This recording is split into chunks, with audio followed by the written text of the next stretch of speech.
अभी मैं most important question cover करने जा रहा हूँ। मोस्ट इम्पॉर्टेंट क्वेश्चन आईपीसीसी में तो लिख लो कि 5 नंबर का आने ही वाला है।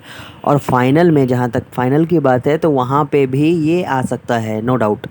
ठीक है, क्योंकि ये बहुत ही इम्पॉर्टेंट है, क्वेश्चन है। तो चलिए अब हम शुरू करते हैं इसके मेमोरी टेक्निक से। मेमोरी टेक्निक है क्रेडिट कार्ड वाला यानी क्रेडिट कार्ड के आ जाने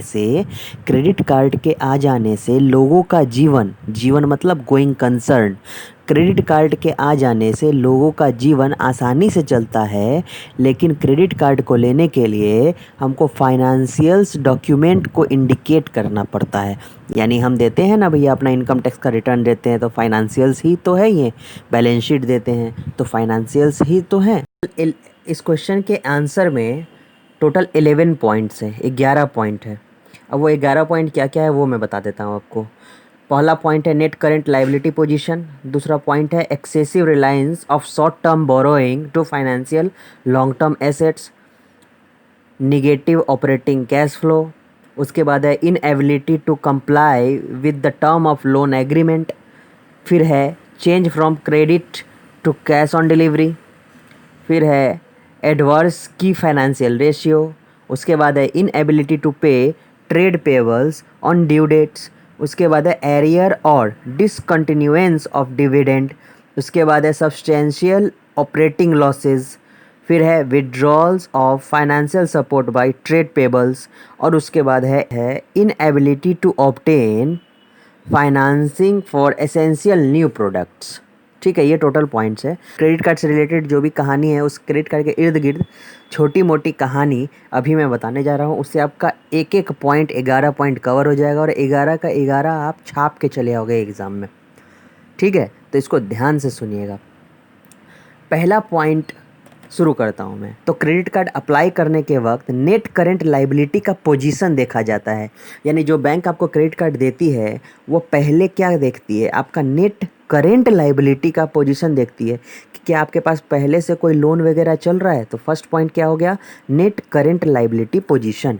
तो क्रेडिट कार्ड का बैंक वाला क्या देखता है, नेट करेंट लाइबिलिटी का पोजीशन देखता है। उसके बाद बैंक अपने पार्ट पे रेशियो निकालता है।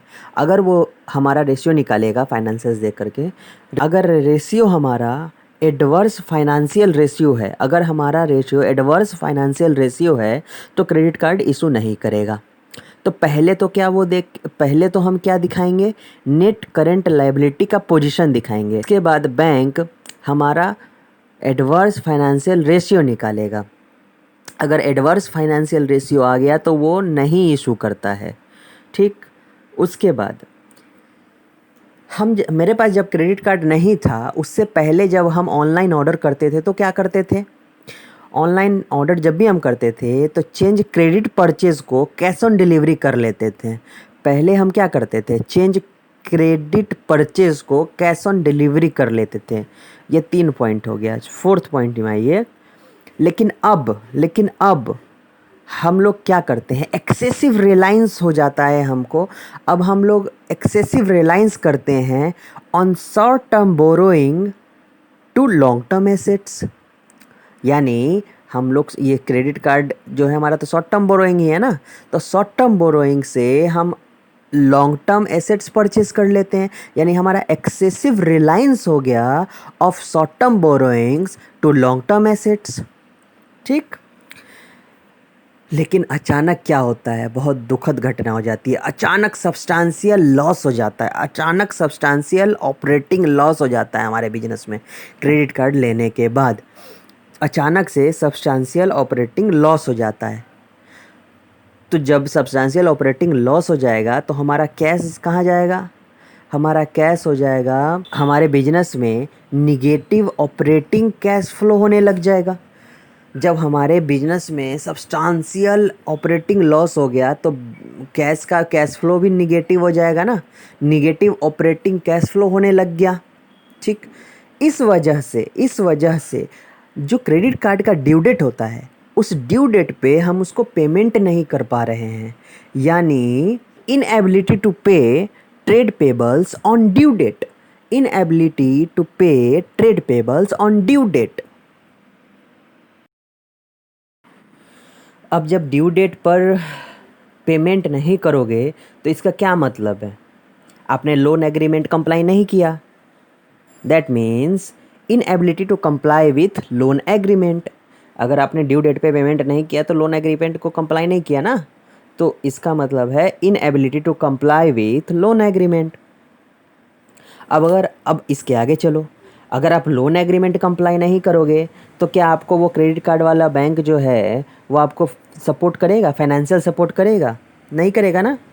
तो सिंपल सी बात है कि वो अपना विड्रॉल कर लेगा, withdrawal of financial support by trade pebbles, withdrawal of financial support by trade payables.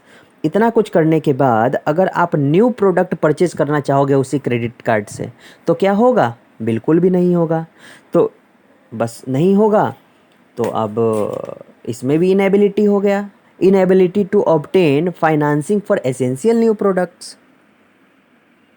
और एक्चुअली में क्या होता है, जब आप क्रेडिट कार्ड का अच्छा से इस्तेमाल करते हो, अच्छे से यूज करते हो तो आपको ना कुछ रिवार्ड पॉइंट्स मिलते हैं।